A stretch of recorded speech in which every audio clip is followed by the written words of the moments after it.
Hello, everybody. Welcome. I'm Natalie, and this is Scientology Life After a Cult, where we talk about all kinds of Scientology culty things. Oh, hello, everybody. Today we have a bunch of stuff to get into. We're going to get into Aaron Smith-Levin's declaration that the war is over. We're going to talk about Scientology recruiting asylum seekers, because that sounds fishy, does it not? Yes, it does. And Linkin Park singer Emily Armstrong is a hardcore Scientologist, and there's a huge article out about that. Plus, we have so much more news. We're going to get started. Welcome, everybody. Thank you so much, moderators, for being here and helping us keep those wheels on the bus. Thank you to the live chat for being here, and of course, the members for your support of the channel. Let's get into this stuff. First, we're going to take a look at something that goes by in the flash of an eye. If you blink, you might miss it.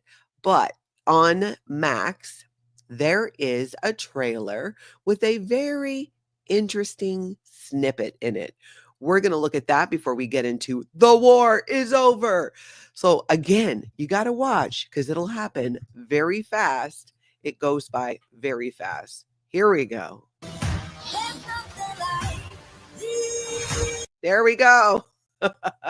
HBO original Untitled show that's going to be premiering a new series. Rachel Sennett, I think is how it's pronounced, but that I think it is. I'm going with that. Sennett Project. And there she is flashing the blue buildings in the trailer here. And I mean, seriously, like that is it. It's that quick. I'll show it to you one more time in case you blinked.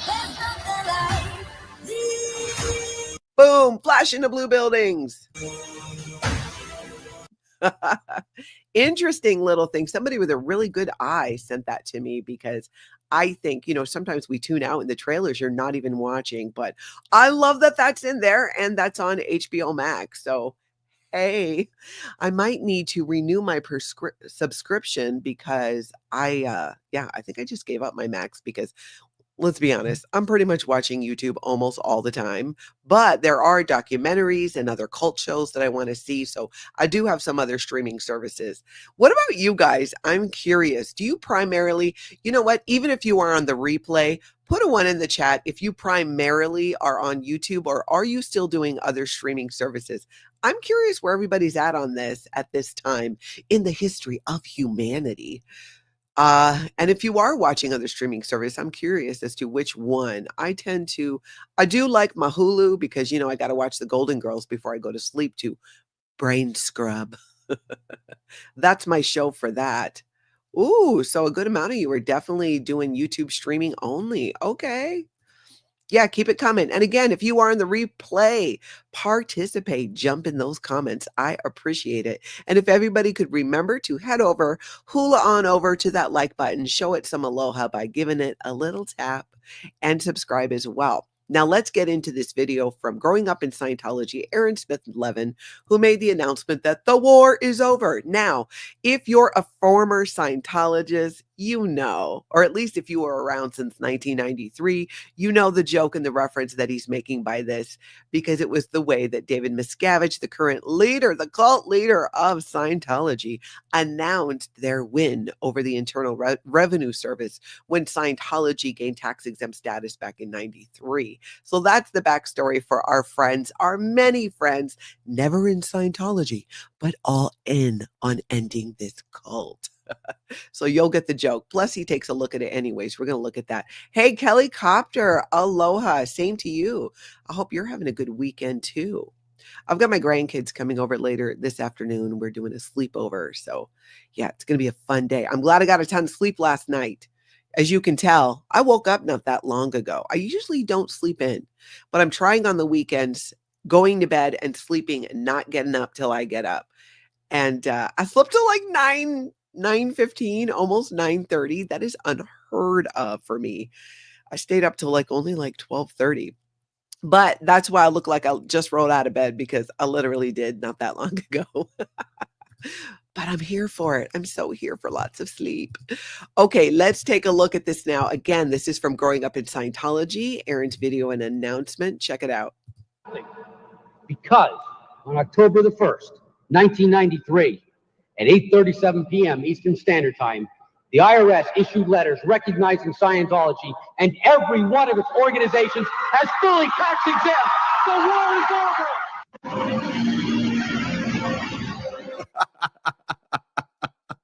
The war is over. Hold on a second. 10:23 p.m.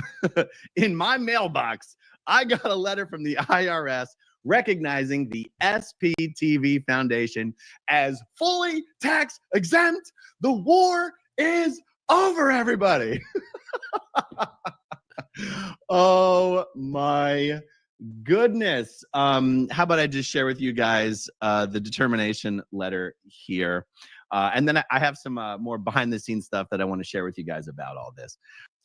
After this video, I'm going to link down below that, all the articles and videos that we're talking about, but that's very exciting news and a hilarious way to share it as well, I thought. And it is very exciting. We've helped about like 15, 17 people so far, and this will make it possible to help even more.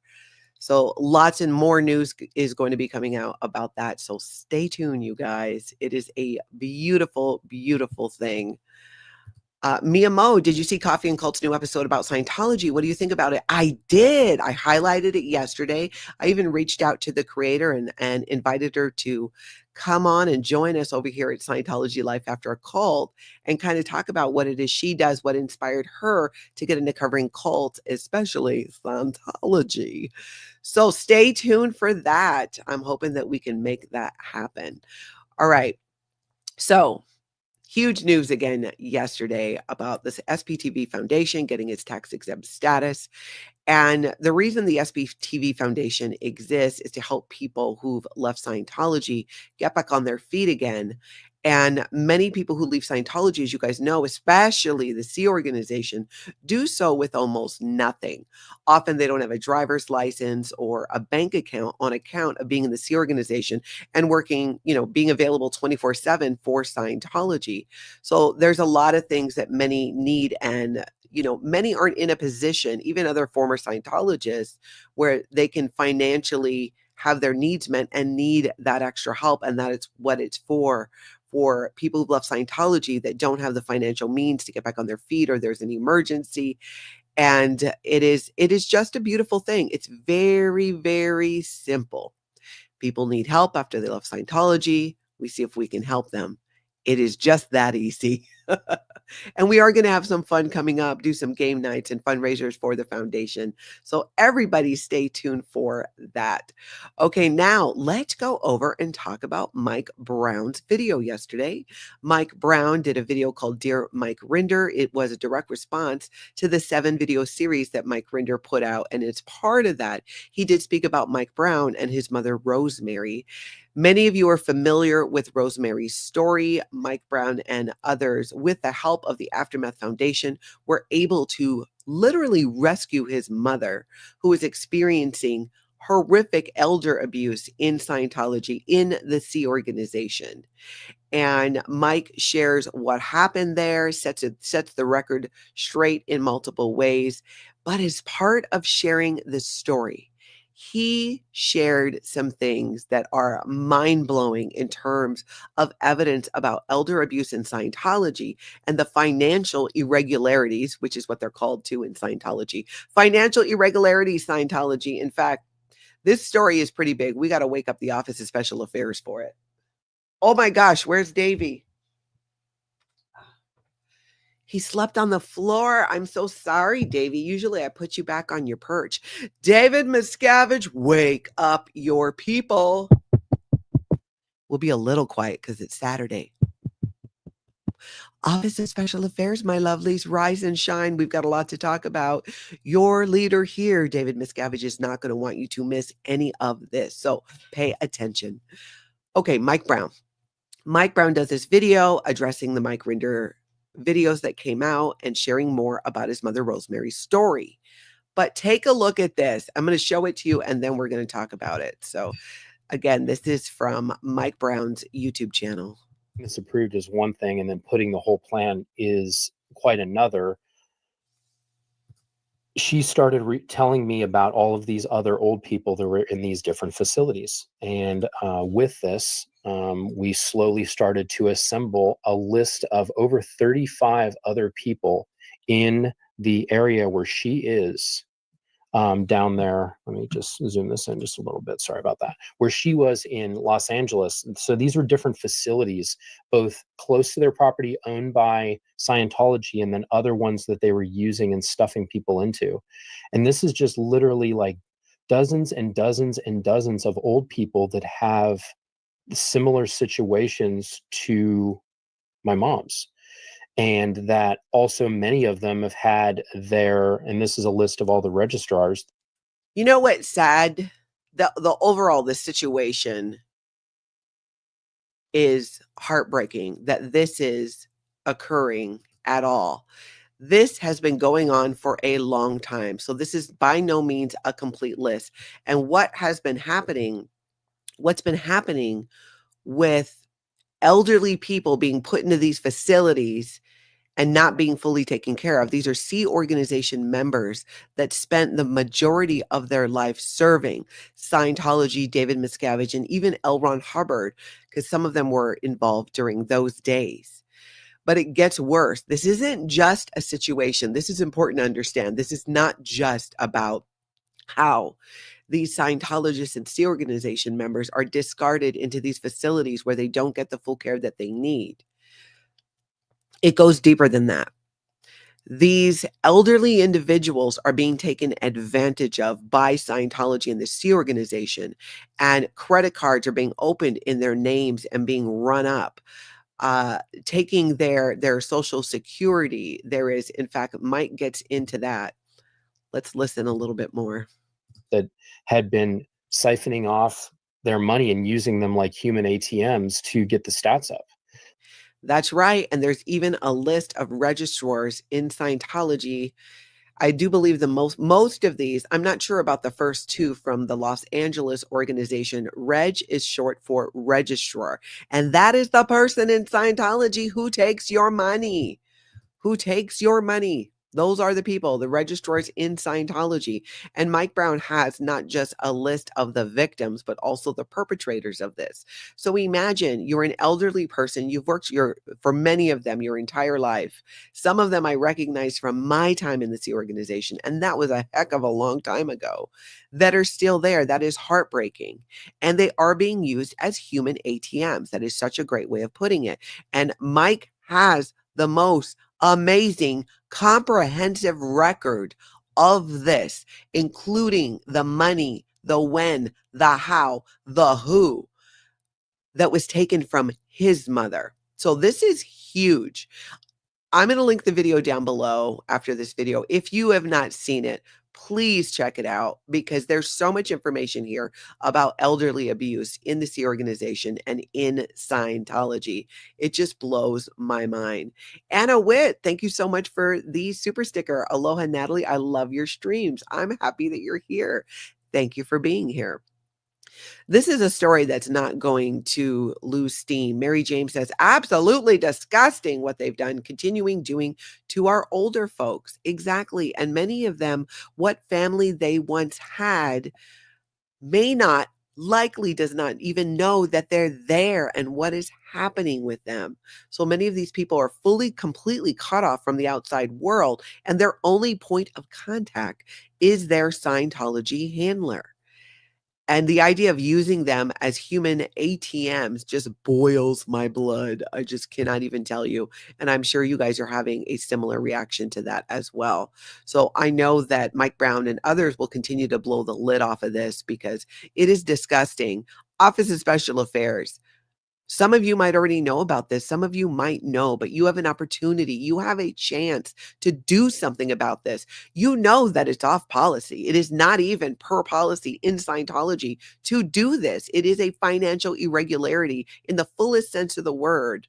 You're not even supposed to be doing this. Do something about it. If you want to prevent further flaps and situations for Scientology, get out there and stop the abuse, stop the off-policy actions. There are many actions that are on policy and abusive in Scientology, but could you at least start with stopping the things that aren't supposed to be happening in the first place per your own policy, per the own dictates of L. Ron Hubbard? I don't remember anywhere where he said, now turn these Sea Organization members into human ATMs and get credit cards in their names and jack them up and leave them without care, without contact with their families, any of that. If you want to take a step towards improving and preventing future situations like this, do your job, because that is a great way, if you're trying to protect Scientology, that you can actually protect Scientology by stopping things like this, by calling it out, by handling and correcting it. You have the power to do that. This is a flap. It's going to be in the media. It's going to be everywhere. There are people already protesting it, and there's going to be more. So do your job. Do something about it. You have an opportunity. You may or may not be in the Sea Organization for the rest of your life, but you know what? This is your future. This is where you're headed. If you think you're going to turn 75, 80, 85, and Scientology is not going to put you out to pasture in one of these facilities without the proper care or support or connections to your family, you're wrong. This is your future. Do you want to end up there? Do you want other Sea Organization members that you care about being put in this position? If you do not, do something about it. You have the ability to do something about it. Thank you for coming to my TED Talk about elder abuse in the Sea Organization. It just pisses me off.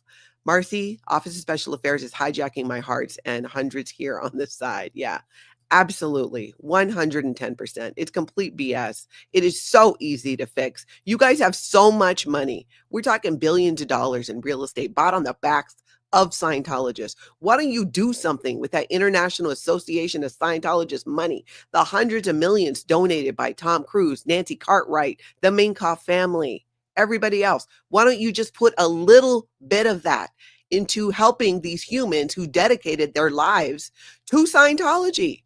How is this okay with you? Some of you might not know, because often, as is the case in Scientology and the Sea Organization, what one side is doing, the other one does not know about. But we know, everybody out here knows, thousands of people are finding out, if not millions. We've been talking about this, and we will continue to talk about it. So everybody go check out Mike's Brown video, and I know he's going to be covering this more as well. It's great to see Mike Brown back on YouTube. If you didn't catch it, I did an interview with Mike Brown, I think it was last Sunday. Amazing. Just hearing his story too, to go from the Sea Organization to the military and the work he's been doing in the military for over 20 years. There's even some videos in there about his, the Chinook helicopters that he flies, that he is an instructor of. I really love talking to him. I really did. Indigo's Insights, the next point I see in your title, it boils my blood that they are targeting asylum seekers and immigrants. So infuriating, scary, or for their families, that they might be left behind. Exactly. And they got to personalize it. These are not just numbers. These are actually people who have dedicated their lives back when I was there. I look at what I've been doing since I've been out of Scientology and the life and the experience that I've been able to have. I have grandchildren. They're missing out on all of that in their senior years, and they're not being taken care of. All right. I'm going to get super more pissed off if we don't move on from this. But yes, Marcy, Mike Brown is amazing, and he's really ringing the alarm on this. And the man has the receipts. He has the receipts. Office of Special Affairs. Get in front of it. Do something. Not covering it up, but actually do something. All right, let's lighten the mood a little bit here and go over to Sins of Scientology. And if you guys don't know, Sandy McKenna and Abraham Arick are the two people behind Sins of Scientology. And there's a little short we're going to look at where they asked each other who their dream guest, who is your ultimate dream guest, here on YouTube. You could have any guest, dead or alive, on the podcast. Who would it be and why? You go first. Okay. I know who mine would be. And it's not for the reasons that anybody thinks. Shelley Miscavige. And I would have her on the podcast because we would get so so many YouTube and on Spotify and everywhere else, so that we would Everybody, become where's Shelly in Sandy's Where's house? that Oh, one that'd I be think so would be funny. quite a coup, just to say, "We've got Shelly. We've got Shelly." If you could have any guest, dead or alive, I love that. That is hilarious. And I couldn't even come up with an answer myself right away. I actually had to think about it for quite some time. If I could come up with any guest, dead or alive, honestly, it'd be L. Ron Hubbard. I would love to interview that psychopath and ask him some questions. I think it would be interesting. I think it would be it'd be difficult, but a worthy interview to do, and to just be able to have it's never going to happen. But my brain went down that rabbit hole of like, wow, what would I actually ask him? How would that conversation go? He would try to come up with some public relations BS answer, but I too was raised in the culty school of L. Ron Hubbard, so would know how to speak to him and get those answers out of him. But I am curious. You guys tell me, and if you're on the replay piece, please participate. Any guess, alive or not, who would you love to see on here? I'm going to go back. When I'm doing the recap, I can't always see all of the comments, but afterwards, I'm going to go back and read through them. I'll be able to see some of them. Alive or deceased, what guest would you love to see me interview here at Scientology Life After a Cult? Sin to Scientology really inspired me with that short and that question that they asked themselves. So you guys let me know who you would like to see, dead or alive. I'm curious what you guys would come up with. And we will go ahead and we'll chat about those. We will chat about those. Okay, let's go over now and talk about a bit of Emily Armstrong news. Emily Armstrong came on as a singer for Linkin Park. You guys remember, what's it been now? 6 weeks, maybe 7 weeks since that story broke. And there were all these questions about, is she or is she not a Scientologist? We do know that Emily Armstrong grew up in the Sea organization. She was at the cadet org. She was a cadet. There's photographic evidence to be able to show this. And it's not something that I believe she's denied anyways. Not being there, she has a different version of events, but she was there and there's lots of evidence of it. So there was a lot of back and forth, as you guys know. Is she, isn't she? Her parents are Sea organization members, longtime Sea organization members. When I was in the Sea organization, they were there and I remember them. There's been multiple videos. Aaron, growing up in Scientology, has covered this as well. And now there is an article that is out in, is this the Daily Mail? I think it is. New Linkin Park singer's secret life as hardcore Scientologist revealed. And this is an extensive article. I'm not going to read through the whole thing, but I am going to link it below, you guys. Growing Up Sea Org. I mean, just that title, I mean, that grabs you. The Daily Beast obtained internal records from Scientology, the FBI, and former Scientologists that shed light on Armstrong and her family ties to the controversial organization. Now, the gist of it here is basically, yeah, she's a hardcore Scientologist. It gives the history of how she came and got involved with Linkin Park. Now, documents obtained by the Daily Beast reveal how Armstrong grew up in the cadet organization, a cult-run order for children of Sea organization members, and how her mother, Gail, has been deeply involved in Scientology, working in its intelligence unit and attacking one of its highest profile whistleblowers. This is amazing. There's so much information in there, including confidential memos, one from 2004, which described the outside importance of famous members in Scientology's success and growth, saying a, quote, great deal of positive media comes from actions done by celebrities, close quote. So you got your internal documents here, which is always fun. Well, this one here, this is a OSA International Evaluation Order. And that quote comes right from this. So you see it right there. Then it goes into her history as a child in the cadet organization. And there's been so many people who have spoken out about this, written books about it. Catherine Spallino, the Bad Cadet, wrote a book about it.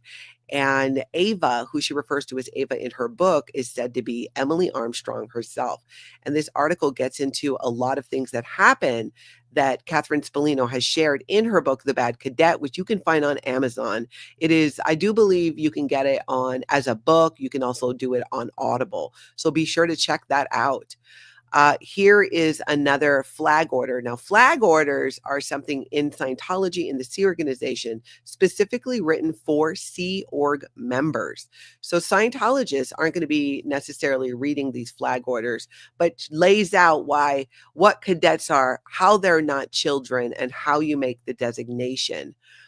And this is from L. Ron Hubbard. Any child who has passed his staff status 2 and AB or engine room check sheet and has a post, so like a job, which he is holding in the Sea Organization, and who has a good ethics record, so you didn't get into a bunch of trouble, is hereafter to be referred to not in a generality of children, but as a cadet. So right there, you can see in the Sea Organization where that differentiation is made between children and a cadet. And once you are a cadet, you are no longer a child. You are training. You are being indoctrinated to become a Sea Organization member. You are just in there and you are doing it. And Emily Armstrong was a cadet. Talks about Catherine Spallino's book. Then this is really interesting too, because this is like a newsletter or something that had come out showing some cadets that was put out, them doing their thing. Some of these people are out of Scientology today. This is the L. Ron Hubbard Life exhibition that is there. It's just so full of information. Because their Sea Org parents work so much, the children were tended to in groups by a caretaker, and most, Spallino said, only saw their moms on Saturday evenings and Sunday mornings. The removal of children from their parents, the requirements that the kids intensively study their leaders' teachings at the expense of normal educational material, and their extreme regulation is often neglectful and abusive environments is regrettably typical of many cults. And here, look at the banner. To join the Sea Org is the most sensible thing to do. And you have a Sea Organization member there. And I think that's an L. Ron Hubbard quote. They wouldn't be putting it up in big quotes if it was not. I love the positioning. Oh, joining the Sea Org is a sensible thing to do. Is it? Is joining the Sea Org really the most sensible thing to do? I don't think so. From the viewpoint of a Scientologist, maybe, because you would be forwarding all of your energy and resources into forwarding the aims of Scientology, which, again, I like to point out, most Scientologists are decent people who have had their desire to help hijacked by this cult and told, oh, you want to help people in the world. You once wanted to join Greenpeace, whatever it was. You once wanted to be a musician. You can do that in the Sea Organization. No, you can't. You're traded like trading cards within the organization. People are transferred and moved around only to the benefit of the hive, of the cult, of the organization. As an individual, you don't have a choice in this. You were just traded and passed around like the town bicycle to get all the work out of you as possible. And it's all about what benefits Scientology and the Sea Organization the most, not what you want, not what you desire. Because you get recruited into the Sea Organization. The way they do that is they hone in on what your purpose is. If it's music, if it's art, if it's helping, if it's saving the planet, whatever it is. And they try to tell you, you can do that and have a much greater impact on the world, on society as a member of the Sea Organization. Then as you go through Sea Organization boot camp training, you find out really quick that that is not the situation. Some people, before even leaving the Estates Project Force, which is boot camp for Sea Organization members, are traded before they even finish, going into an organization that they didn't join or intend to join. You learn quick that your job, your responsibility, your commitment as a member of the Sea Organization is to accept any job, any duty that is assigned to you. You suck it up, buttercup, and you just do the work. You just do the work. You don't talk back about that. So this is so worth a read. Everything in here, it's really well researched. Talks about home on the pack ranch, more with Catherine Spallino Even this is, their own newsletter. That's their graph, because all of the cadets have to have graphs of their production. Explosive expansion, cadet training boom. So you got a lot of kids. And then here you can see that's Emily Armstrong there in the background of that one. I'm telling you. Oh, look, and there's her name there too. The following cadets have risen at least one grade level since October 1998. And you can see Emily Armstrong right there. So it goes into more detail about it. This is another former Scientologist that came out and shared her experience during a 2017 appearance on Leah Remini's Scientology in the Aftermath. This is a photo of Emily Armstrong there as the cadets. Yep, Tim, it's kind of like that. Cadet Corps equals Hitler Youth. Angry in Texas, those shirts look uncomfortable. Yeah, I'm sure that they were. So basically, and that is Emily Armstrong's sister, who likes to go make videos for Scientology, crapping on former cadets who had the ability and the drive and were brave enough to leave Scientology and speak about it. And that's her mom, Gail Armstrong, who has a long history working for the Office of Special Affairs. I almost said abuses of special affairs. It would have fit. Oh my goodness. And it looks like she did one of those against Mike Rinder expose videos that Scientology did and put out, not just about Mike Rinder, but about a whole bunch of people. This thing is just chock full of documents proving the point that Emily Armstrong is a hardcore Scientologist. Now, here's the thing. In the article, they're basically like, it's not as like black and white that she is. But if you watch the video that Aaron at Growing Up in Scientology did not that long ago, where he really brings the receipts, including the fact that Emily Armstrong is receiving auditing from a field auditor in Scientology. And a field auditor is somebody who is not a staff member of Scientology, but delivers Scientology auditing, counseling, charges for it, and then they pay a fee to Scientology for that. And then if this person sends their person like Emily to do the higher levels in Scientology, then they get a cut. They get a kickback, if you will, a commission on those services that she would go on to do. Now, a field auditor can only deliver up to the point of, I'm pretty sure, through clear, but they can't do what's called the clear certainty rundown. The clear certainty rundown verifies that person did in fact achieve the state of clear. They would need to go to a Scientology organization for that, on account of that it involves materials that are confidential, especially the upper levels in Scientology.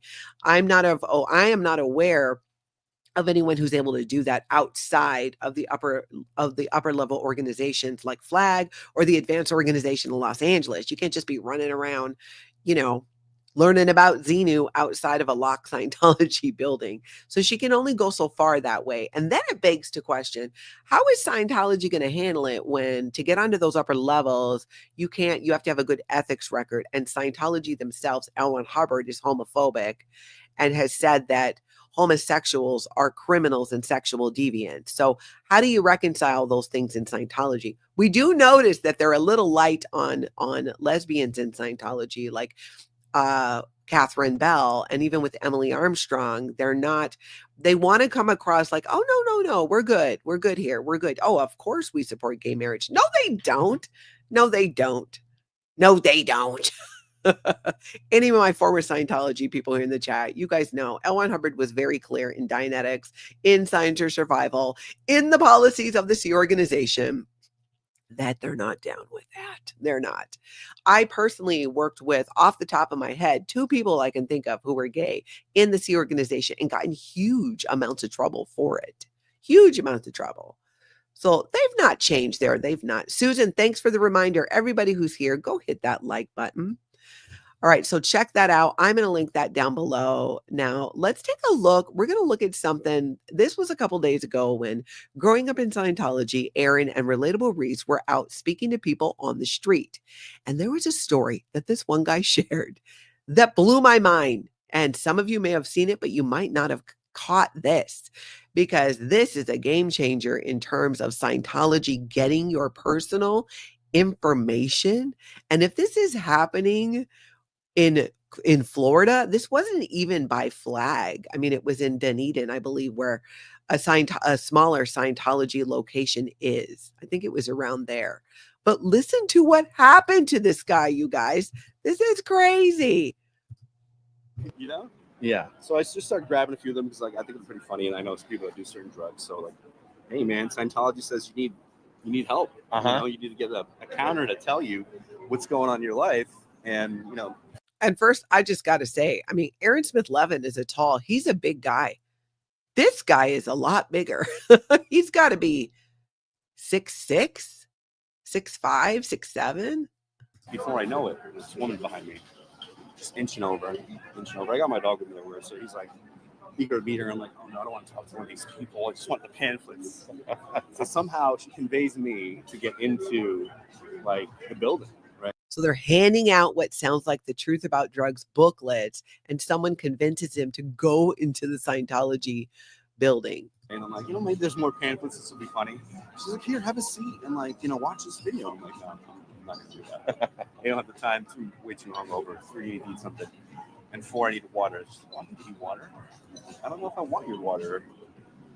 Something might be in that water, you know? And she's like, well, just, you know, give me information and we'll send you some more information for your friend's sake and stuff. And I'm like, ma'am, I have like 14 of these pamphlets. I certainly don't have a clue, you know, like my life's pretty put together. I own a business and stuff. So like, so he doesn't want to give them their information, get his information. He doesn't want to share his information. He makes that clear. I'm not the guy these pamphlets are for, right? She's like, you never know, really, do you?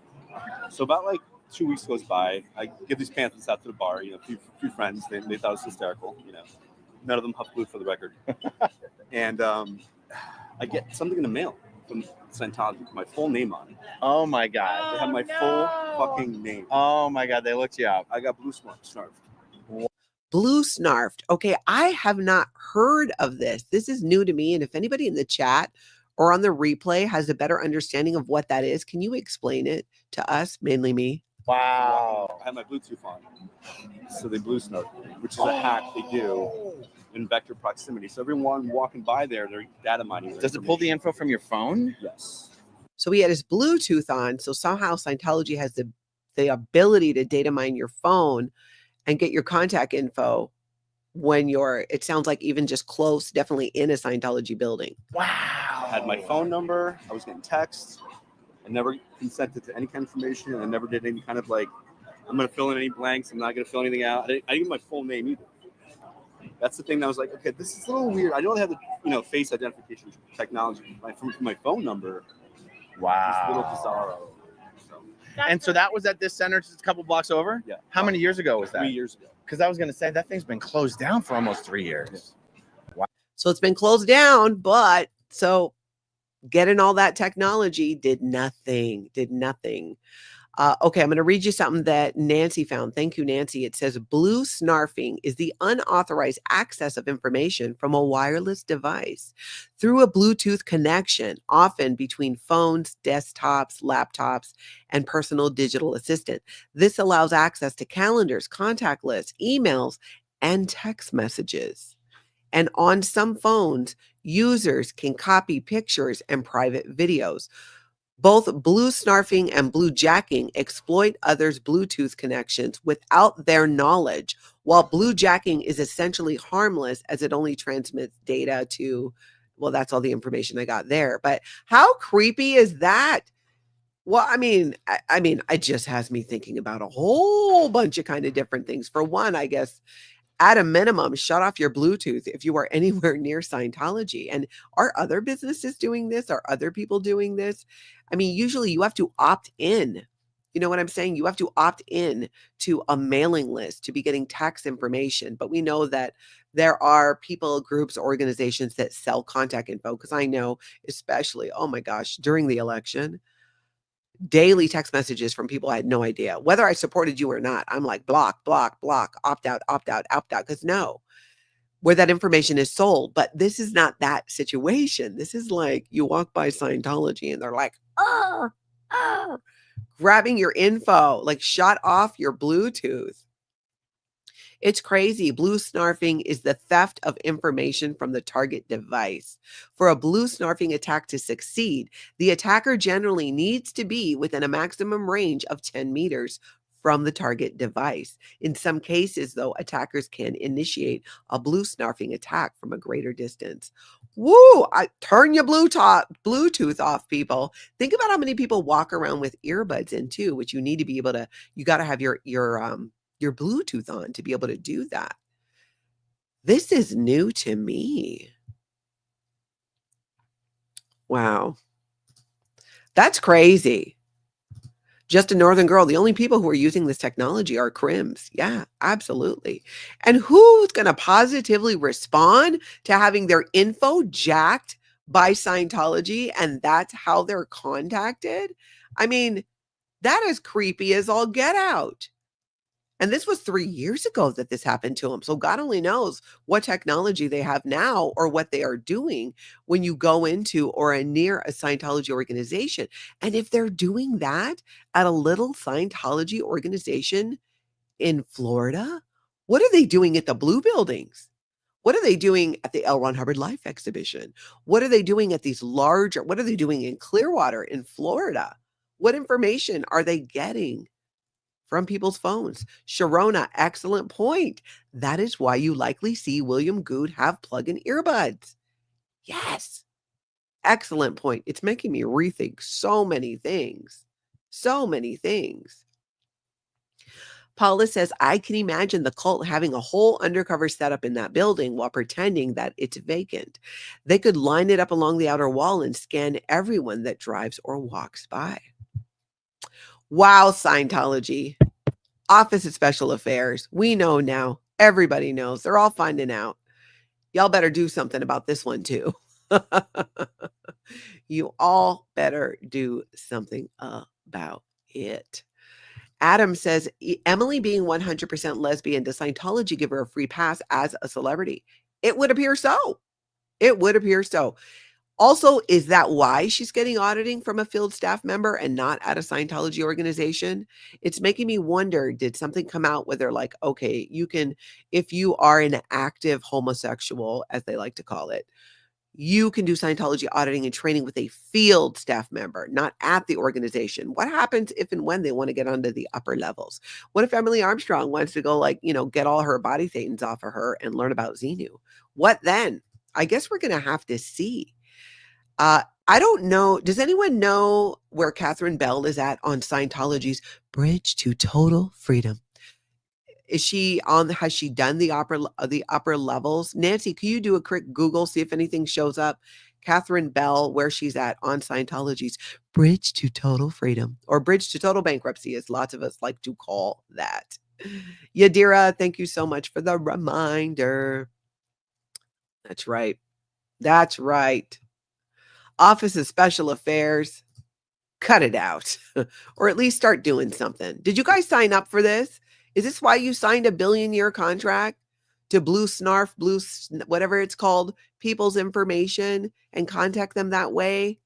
It's just, there is such a theme of a lack of consent in Scientology on so many different levels, and that you guys support that way. Like, is that what you signed up for? Elder abuse?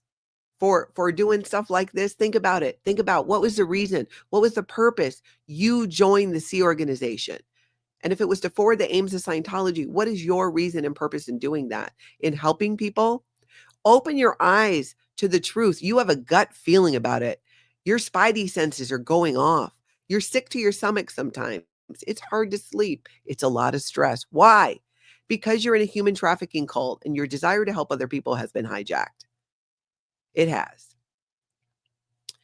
Okay, you guys, let's see here. I'm just catching up on your comments. Indigos, I would be a definite trouble source. I have issues with authority and am bisexual and I am on psych meds. They won't even talk to me. That's true. They still would try though. Your money's still green. They can sell you books. You can do home study courses called extension courses. They will still try. They will still try. They absolutely will. Okay, now let's talk about this story This story about reports of Church of Scientology recruiting asylum seekers, deeply concerning. Deeply concerning. This is, again, we're talking about human trafficking. We're talking about Scientology targeting asylum seekers, targeting people who they say, hey, just come and work for us. You can get a religious worker's visa. Yes, come. Give us your passports. Give us your passports. I mean, oh my gosh, seriously. Come on. Again, Office of Special Affairs. Is this what you signed up for? Is this it? These people end up leaving and not lasting anyways. But we're talking human trafficking now. And it's not just us saying it. Let's look at this. Let's look at this. So, reports of, I can't say church anymore. We're too far along in the video. I've said it too many times. Cult of Scientology recruiting asylum seekers. Deeply concerning, says O'Gorham. The Irish Times reported this morning that the controversial cult was recruiting asylum seekers to volunteer under the impression that it would help with their international protection applications.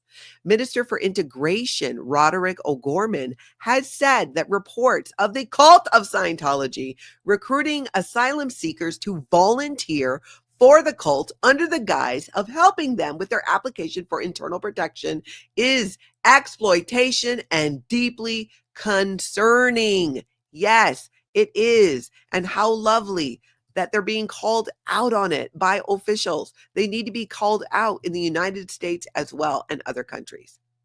This morning, the Irish Times reported that the controversial cult had recruited numerous asylum seekers residing at the tented accommodation in Crooksling to leaflet and volunteer in the cult. The volunteers received certificates for their participation and were told that this volunteer work would aid them in their application for international protection. Speaking to the Journal outside Kilmainham Gaol this morning, O'Gorham said that it was deeply concerning to hear reports of exploitation. The Green Party leader added that participation in volunteer groups or involvement with cults/churches cannot impact on the decision made on an individual's application process. International protection application is examined on the basis of the evidence of whether someone faced persecution in their home country. And anyone alleging otherwise is lying, O'Gorman said.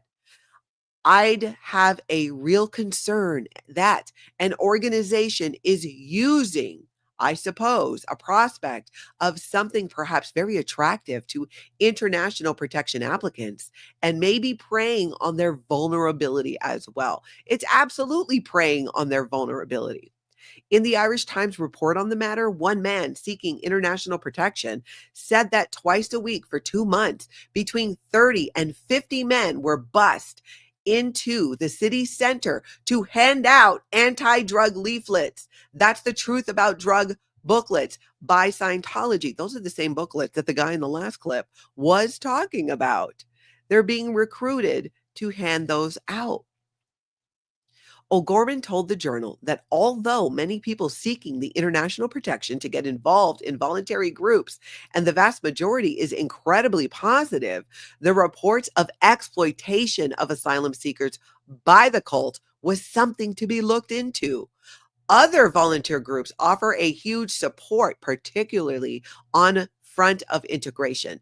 The Department of Integration is very supportive of that engagement, the minister said. He told the Journal that he would be speaking to his officials about this. The cult of Scientology has been asked for comment, including reporting by Murius. This is amazing. And this is exactly what the cult of Scientology does. This is what makes it human trafficking. You are targeting people in a vulnerable position and trying to get them to believe that this is going to help them being able to stay.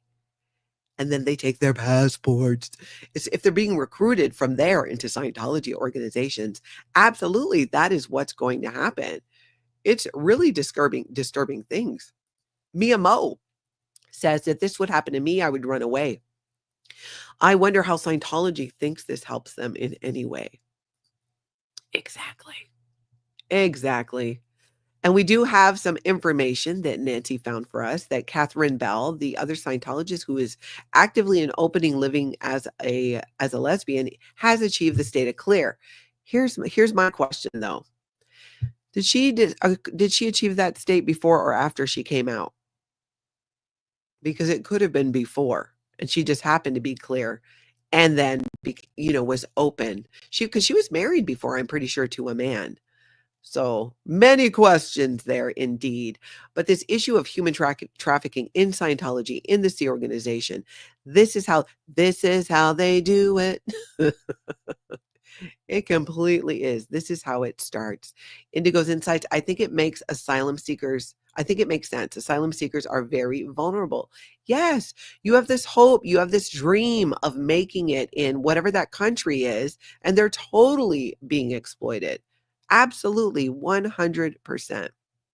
Completely. And it's disturbing. And I'm really glad that these stories are being shared and awareness is being raised and people are talking about it. And every time you guys like a video talking about this, subscribe to a channel exposing Scientology, it gets that message out. It gets it out even further. Share it if you can on your social media and let people know, hey, you got to know why Scientology is a human trafficking cult. You absolutely do. Because even if you're not involved, think of how many people had near misses with Scientologists and Scientology.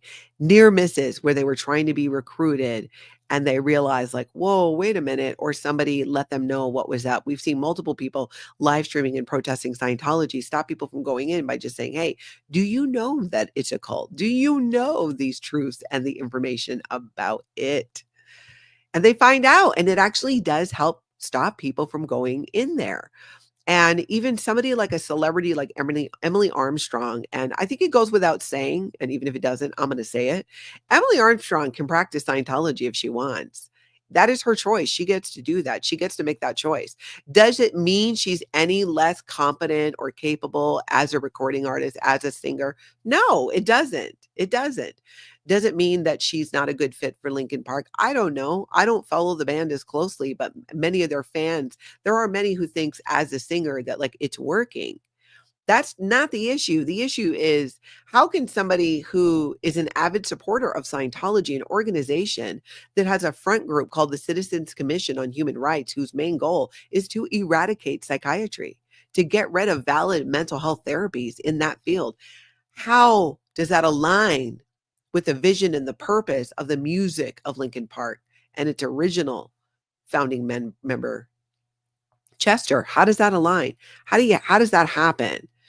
What's going to work when people who are having mental health issues, follow a band like Linkin Park? Like, are they, I don't know. There's just so many questions about it, but of course she gets to do that. Of course that's her choice. And it doesn't change whether or not she's doing a good job in her role in Linkin Park. It's just, hey, this is a huge conflict. It really seems like a conflict. A psychiatry and industry of death, that is a roving exhibit. It's just like, how can you support that, but then sing the songs of Linkin Park? We've been talking about this issue since it kind of came out. Joe says the new Linkin Park album came out yesterday, which is probably why that article has come out as well. Thank you, Dusty. Good to see you here. I like Natalie. Do you hit that like button? Thank you, Dusty. This afternoon, my grandkids and a cousin of theirs are coming over, so I'm going to be having lots of kids fun. They're doing a sleepover. Nobody worry. My daughter is here to help and be the adult in charge, because given my history of locking animals accidentally in rooms and my granddaughter not that long ago, I probably should not be in charge. But she's going to be here doing that. Absolutely. Angry in Texas. Oh my God, I have to watch this again because I'm rambling. Is your blood boiling? We did share a lot. There is a lot shared in there. But these are the reasons. It's the reason that I'm here. It's the reason that many of us in the SPTV world are so passionate about sharing the truth about Scientology, about sharing the stories of people who have survived this human trafficking cult. because that will serve as a cautionary tale and stop people from joining in the first place, and other cults, because there's so many commonalities. That's what we're here to do. That's what my focus is here on my channel. And I'm so glad that you guys are here for that. If you see something, say something. Natalie at lifeafteraccult.com. Send me an email. It could be a link to an article or a video. If it is a video, I ask that you share a timestamp, like, okay, at the 1 hour mark, this is what's said. This is what you're looking for. Or if you know how to clip a video and what you want to show is under a minute, you can send me a clip as well. That's right, Marcy. Don't lock animals and kids in a room. Yeah. Well, and in my defense, it was my granddaughter who locked the door. I didn't realize at 3 she knew how to work that lock, but she did. And the thing is, she also knew how to open it. So she got herself out. She was in there. We were playing hide and seek, and she actually was cheating, to be honest. Because if you lock the door to where you're hiding, since he says, I want my SPTV. I love that. Oh. Thank you, Antics of a Mama Squirrel. All right, everybody, hit that like, hit that subscribe. But most importantly, I hope you guys all get out and have an amazing cult-free